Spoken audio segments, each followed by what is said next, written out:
Wadhi nyime kod weche manyien.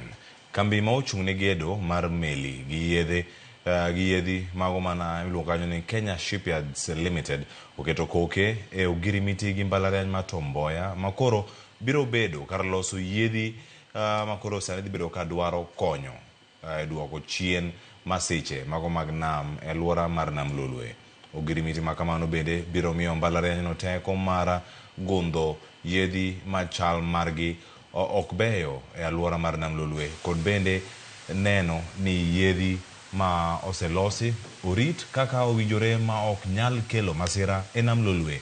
Ogirimiti no ne oketie kogno gi jatatije maduong' mar Kenya Shipyards Limited Major General Said Farah kod jatatije kata Vice Chancellor mbalariany ma Mboya Professor Charles Ochola.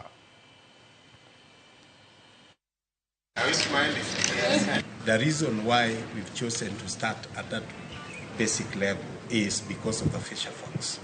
We want them to appreciate that the university is not necessarily academic. The university can also do activities that can touch the lives of the people at the lowest of the level.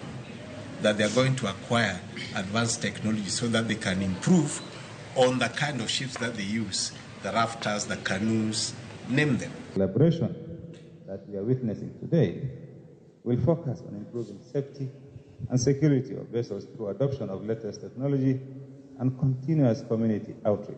Moreover, it will promote recognition of prayer learning in line with better agenda and the RPL policy framework for the trainees.